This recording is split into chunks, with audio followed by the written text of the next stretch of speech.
అంటే సమాజం పట్ల అవగాహన ఉండి సమాజానికి ఎంతో కొంత మేలు చేయాలి అన్న ఆలోచనలో ఉన్న పర్సన్లలో తిను ఒకరు. ఖచ్చితంగా అంటే రాజకీయాలు కాదు ఫస్ట్ మనం చేయాల్సింది, అంటే ఫక్తు రాజకీయాలు కాదు, ఖచ్చితంగా మనం రాజకీయం చేస్తే ఆ రాజకీయం వల్ల ప్రజలకే మేలు కావాలన్న ఆలోచన చేసినటువంటి వ్యక్తి సబాని వెంకట్. మరి ఈ సబాని వెంకట్ను ఎందుకు ఇంత కట్టుదిట్టం చేస్తూ ఉన్నారు? ప్రభుత్వం చేస్తూ ఉందా, లేకపోతే అక్కడ ఉన్నటువంటి అంటే నాకే పోటీ అవుతున్నాడు అని చెప్పేసి అనుకుంటున్నటువంటి లీడర్లు చేస్తారా? ఇది కొంత ఆలోచనలు కలగజేస్తూ ఉంది. ఒక్కసారి మరి కాల్ తీసుకుందాము, ఒకసారి ఫోన్ చేస్తాం, ఏం జరుగుతుంది ఏంది హుజురాబాద్లో అని అడిగే ప్రయత్నం చేద్దాం. మరి హలో అన్న, నమస్తే అన్న. అన్నా బాగున్నా, గుడ్ మార్నింగ్ అన్న. అన్న నేను లైవ్లో ఉన్నా, అయితే ఏం లేదు, నేను మీకు సంబంధించినటువంటి వార్త ఒకటి మన పత్రికలో వచ్చింది, చేస్తున్నాం, దాన్ని చూస్తున్నాము. ఓకే, ఏది మీ పైన కుట్రలు జరుగుతున్నట్టును క్లియర్గా మాకు కనిపిస్తూ ఉంది. మరి మీ దాకా వచ్చింది ఇది. రాజ్యం మనం ప్రజాక్షేత్రాలకు వచ్చినప్పుడు ఇవన్నీ జరుగుతూనే ఉంటాయి. దానికి కారణం ఏంటంటే ఈ సోషల్ మీడియా అకౌంట్స్ అన్నీ కూడా నిలిపివేయడానికి దీనికి అంత రీజన్ ఏందన్నట్టు? ఇక కంపల్సరీ కదా, ఇప్పుడు అందరు పోయే దారిలో కాకుండా ఒక నాయకుడు కొత్త దారి ఎంచుకున్నప్పుడు వాళ్ళ వల్ల కానిది మనం ప్రశ్నిస్తున్నప్పుడు ఆటోమేటిక్ గా మనం టార్గెట్ అవుతాం. పెద్దగా ఇప్పుడు ఒక మనిషి మనల్ని పెద్దగా తీసుకుంటున్నాడు, వాళ్ళు మనకు పెద్దగా కనిపిస్తలేరు. ఇప్పుడు ఎదురొచ్చి కొట్లాడే వాడితోటి ఎదురొచ్చే వాడితోటి మనం మాట్లాడగలుగుతాం, కొట్లాడగలుగుతాం, వాదించగలుగుతాం తప్ప తెర వెనుకుండి ఆడేవాడిని మనం ఏం చేయలేం కదా. అయినా నాకు ఒకటి అర్థం అవుతలేదు క్రాంతి, ఇది సరే చాలా ఒక వారం రోజుల నుంచి ఇవే ఫోన్స్ ఇవే మాటలు మాట్లాడుతున్నాను నేను. అంటే టార్గెట్ అవ్వడం అంటే దేనికైనా నేను మా హుజురాబాద్ ప్రాంతం అభివృద్ధి చెందలేదు, ఓ 4 ఇంజనీరింగ్ కాలేజీలు పెట్టులు మెడికల్ కాలేజ్ పెట్టామని టార్గెట్ అయినా, లేదో 2 కంపెనీలు తీసుకురండి, పిల్లలు మొత్తం రోడ్ల మీద డ్రగ్స్ తీసుకుంటూ మందు తాగుతూ నిరుద్యోగులై తిరుగుతుర్రు, ఇల్లు గడవక కష్టపడుతారు అని అడిగినందుక, లేదా 4 ఉద్యోగాలు అడిగినందుక, లేదా అందరూ హార్ట్ అటాక్లు వచ్చి చచ్చిపోతున్నారు, డెలివరీ చేసే సదుపాయాలు లేవు, డాక్టర్స్ కావాలని అడిగినందుక. నా ప్రశ్న, మీరు ఒక మంచి విలేకరి కాబట్టి అడుగుతున్నా నేను, దేనికి టార్గెట్ అయినా మనం? అయితే ఈ అకౌంట్స్ గురించేనా మీ ప్రశ్న? అవును, అది ఈ సోషల్ మీడియా అకౌంట్స్ అనేది ఇప్పుడు మా తమ్ముళ్ళు నడుపుతా ఉంటారు. బేసిక్ గా ఈ రోజు శాటిలైట్ మీడియా కూడా అమ్ముడుపోయిన వ్యవస్థ, ఓపెన్ గా మాట్లాడుకుంటే. ఇప్పుడు ఏంటిది, ఒక నాయకుడు ఒక పార్టీలో ఉంటే మేము చూపిస్తాం, మేము రాస్తాం, అదే ఒక నాయకుడు జనంలోకి వెళ్ళి వస్తే మాత్రం మేము చూపించాం, రాయించాం అనుకునే వ్యవస్థల ఈ రోజు నన్ను ప్రజలకు దగ్గర చేసింది సోషల్ మీడియానే, మీలాంటి వాళ్ళే. ఇప్పుడు నా అభివృద్ధిలో నా పురోగతిలో మీ పాత్ర కూడా ఉంది కదా. సో అటువంటిప్పుడు సోషల్ మీడియా అకౌంట్స్ మీద పడిరు అన్నప్పుడు మేము కూడా కొంచెం, పిల్లలు బాగా టెన్షన్ పడ్డారు, కొంచెం వాళ్ళు కూడా ఆవేశపడ్డారు. కానీ మాకు సంస్కారం అడ్డం వచ్చి ఒకటే చెప్పినాను, నో వేచి చూద్దాము, ఇది ఎంత దాకా పోతుందో చూద్దాము, అది చూసిన తర్వాత స్పందిద్దాము. ఇప్పుడు మనం వాళ్ళకి పెద్దగా కనిపిస్తున్నాం. ఇప్పుడు వాడు పొద్దుగా లేస్తే రాత్రి వరకు మన సోషల్ మీడియా అకౌంట్స్ మీద మనని బదనాం చేసే కార్యక్రమం, అంత భయం పుట్టించే కార్యక్రమాలు మీరేం చేశారు మరి? ఈ బేసిక్ అయితే ఒక బీసీ సభ జరిగింది, బీసీఐఎఫ్ అని డాక్టర్ చిరంజీవులు ఐఏఎస్ గారు ఒక సభ పెట్టారు కరీంనగర్, ఉమ్మడి కరీంనగర్. ఇప్పుడు ఆ సభలో నేను మాట్లాడింది 5 నిమిషాలే, కానీ దాన్ని అంటే నేను ఉన్నది మాట్లాడినాను.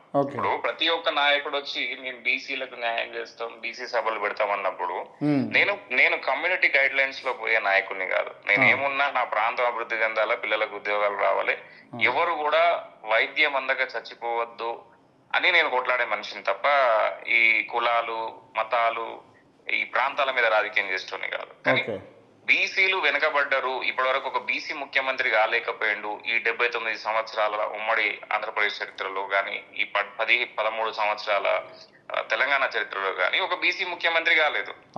ఇప్పుడు వారు నన్ను అతిగా ఒక 3-4 రోజులు వాళ్ళు రిక్వెస్ట్ చేస్తే నేను ఆ సభకు ఒక చీఫ్ గెస్ట్ గా పోవాల్సి వచ్చింది. అక్కడ నేను మాట్లాడిన అంశం ఏంటి, ప్రతి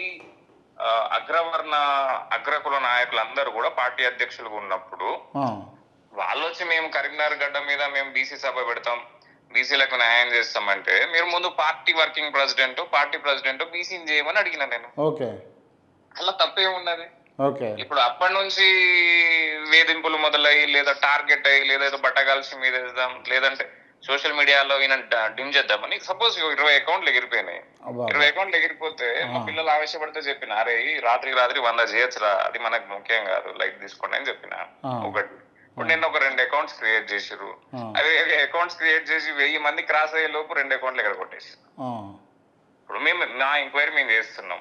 నా ఇన్వెస్టిగేషన్ లో తెలిసింది ఏంటంటే ఉమ్మడి 4 జిల్లాల నుంచి పట్టభద్రుల ఎన్నికల్లో ఎమ్మెల్సీగా పోటీ చేసి ఓడిపోయిన అభ్యర్థి కరీంనగర్ జిల్లాలో తలబండిన ఒక పెద్ద మనిషి ఎమ్మెల్యేగా ఓడిపోయాడు.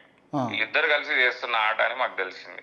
ఇప్పుడు ఒకటే చెప్తాను క్రాంతి, నేను వెరీ క్లియర్ గా, నువ్వు క్లాస్ ఫస్ట్ రావాలంటే, ఇది నీ చాలా వేదికలలో చెప్పిన, నువ్వు క్లాస్ ఫస్ట్ రావాలంటే నువ్వు మెరిట్ స్టూడెంట్ అయి ఉండాలి, నువ్వు చేసే దాంట్లో నిజాయితీ ఉండాలి, నిబద్ధత ఉండాలి తప్ప నువ్వు నీ చదువు రాక నువ్వు ఒక నాయకుని, ప్రజల కోసం కొట్లాడుతున్న నాయకుడిని లేదా ఇంకొకరి కోసం చేస్తున్న నాయకుడి పుస్తకాలు ఎత్తుకపోతున్నావు, హాల్ టికెట్ ఎత్తుకపోతే నువ్వు ఫస్ట్ వస్తావు? రావు కదా. ఈ మినిమం కామన్ సెన్స్ లేకుండా రాజకీయాలు చేస్తా అంటే మెచ్యూరిటీ లేని లీడర్షిప్ అంటే నేను ఇప్పుడు అంటే ఎవరు మరి తలబడిన నాయకులు ఎవరు, ఎందుకు మీ మీద కక్ష కట్టాల్సి వచ్చింది? ఎన్నికలు 3 సంవత్సరాలు ఉన్నాయి క్రాంతి. ఇప్పుడు వెంకట్ అనే వ్యక్తి స్ట్రాటజిక్ గా పోతాడు. ఇప్పుడు మా మౌనం కూడా వ్యూహాత్మక మౌనం. ఎందుకు అంటే మీరు అంటే క్లియర్ గా అనౌన్స్ చేసుకురా ఖచ్చితంగా ఈసారి పోటీలో ఉన్నానని చెప్పేసి? లేదు, నేను అక్కడ దాకా ఇంకా తీసుకొస్తారు వీళ్ళు. ఏం చేస్తారు అంటే, ఇప్పుడు నేను అభివృద్ధి మీద క్వశ్చన్ చేస్తున్నాను, మీకు చేతనైతే అభివృద్ధి చేయండి, పిల్లలకు ఉద్యోగాలు డాక్టర్స్ అపాయింట్ చేయండి. ఇప్పుడు నేను స్టేట్ లీడర్షిప్ ని క్వశ్చన్ చేస్తలేను. నేను ముఖ్యమంత్రి గారినో, అధికారంలో ఉన్న పార్టీనో, ప్రతిపక్షాన్నో, లేదా రేపు అధికారంలోకి వచ్చే పార్టీని నేను క్వశ్చన్ చేస్తలేను. నేను హుజరాబాద్ లో ఉన్న ఇమ్మెచ్యూర్డ్ లీడర్స్ ని నేను క్వశ్చన్ చేస్తున్నా ఫస్ట్. ఇప్పుడు అదేమైంది, కరీంనగర్ డిస్ట్రిక్ట్ దాకా వచ్చింది. వీళ్ళు ఏం చేస్తారు అంటే, వీళ్ళు ఇట్లనే టార్గెట్ చేసి లేదా ఇంకోటి చేసి ఏం చేస్తారంటే, ఇప్పుడు నేను పండగకో పబ్బానికి వస్తేనే వాళ్ళ లాగులు తడుస్తున్నాయి. ఓపెన్ గా మాట్లాడుతున్నా, పండగకో పబ్బానికో 10 రోజులకో 20 రోజులకో పోయి నేను కార్యక్రమం చేస్తేనే వాళ్ళకి నిద్ర పడతలేదు. ఇప్పుడు రేపు నేనేం చేస్తా, రేపు నన్ను తీసుకొచ్చి బజార్లో పడేసి ఇదే ప్రయోగం చేస్తే నేనేం చేస్తా, ప్రజాక్షేత్రాలకు వస్తా కదా. ఇప్పుడు నన్ను దెబ్బ కొట్టిన నేను గాంధీజీని అయితే కాదని చాలాసార్లు చెప్పిన, ఎడమ చెంప కొడితే కుడి చెంప చూపించేంత మంచితనం అయితే నాగర్లేదు. కాబట్టి ప్రజాక్షేత్రంలోకి వాళ్ళకి తీసుకొస్తారు. ఇది బేసిక్ గా ఇంత ఆవేశంగా గానీ, ఇంత ఆలోచన పరంగా గానీ ఇంకా మాట్లాడలేవతో నీతోటి మాట్లాడాలి. రైట్ మాకు అర్థమైంది ఏం జరుగుతుంది హుజరాబాద్ అనేది. వాళ్ళకి అధికారం వచ్చింది. అధికారం వచ్చినప్పుడు ఒకటి ఇది మినిమం నెసెసిటీస్ కదా. అవునవును. ఇప్పుడు మనకు కావాల్సిన ఏంటి, విద్యా, వైద్యం, ఉపాధి కావాలి. సో ఇక మీరు ఇవన్నిటి మీద ఫైట్ చేస్తారు. ఖచ్చితంగా ఈయన మాకు థ్రెటనింగ్ అవుతారని భావించారు అపోజిషన్స్, మిమ్మల్ని అపోజిషన్ గా తీసుకున్నారు. పరంగానే అనౌన్స్ చేసిన కదా క్రాంతి, మీ ఇంటర్వ్యూలోనే అనౌన్స్ చేసిన. ఏం చేసినాను, నాకు కావాల్సిన 2-3 కంపెనీలు, నాకు కావాల్సిన 2-3 వేల ఉద్యోగాలు, నాకు కావాల్సిన డాక్టర్లను అపాయింట్ చేస్తే నా రాజకీయ భవిష్యత్తు, నేను రాజకీయాలకు రాలేదు, ఒకవేళ వద్దామన్న ఆలోచన కూడా విరమించుకొని నీకు సపోర్ట్ చేస్తా అని చెప్తున్నా కదా. మీరు అది చేస్తే అయిపోతుంది కదా. అది పక్కన పెట్టి పొద్దుమాపు నా పుస్తకాలు ఎత్తుకపోతే నువ్వు ఫస్ట్ వస్తావా? అంతే. ప్రజలకు తెలుసు ఏది మంచి ఏది చెడు అని తెలుసు. ఇప్పుడు 25 సంవత్సరాలు రాజకీయం చేసిన ఈటల రాజేందర్ గారిని ఒకనొక టైంలో ఒడగొట్టి పంపిరు వాళ్ళు. రేపు వాళ్ళకి ఎవరిని ఎన్నుకోవాలి, ఎలాంటి వాడు వస్తే న్యాయం జరుగుతుంది, ఎలాంటి వాడు వాళ్ళ పిల్లల కోసం వాళ్ళ కోసం ఆలోచిస్తారని వాళ్ళకి తెలుసు. ఇవన్నీ చిన్న పిల్లలు ఆడే ఆటలు వాళ్ళకి తెలివై.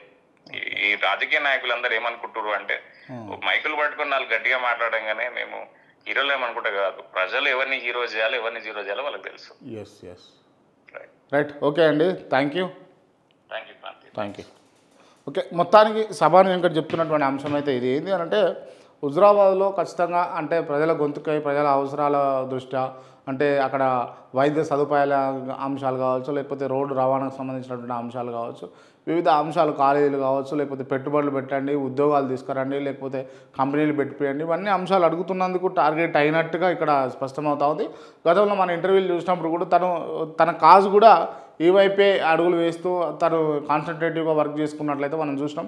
సో మొత్తానికి ఇది హుజరాబాద్కు సంబంధించినటువంటి సభాని వెంకట్ చేస్తున్నటువంటి పనులకు గాను తన సోషల్ మీడియా అకౌంట్స్ని బ్యాన్ చేసి, తను వ్యక్తిగతంగా కొంత డిమోరలైజ్ చేసి తనని ఇబ్బంది పెట్టే ప్రయత్నం అయితే చేస్తున్నట్టుగా మనమైతే ఇక్కడ స్పష్టంగా మనకు అర్థమైపోతూ ఉంది.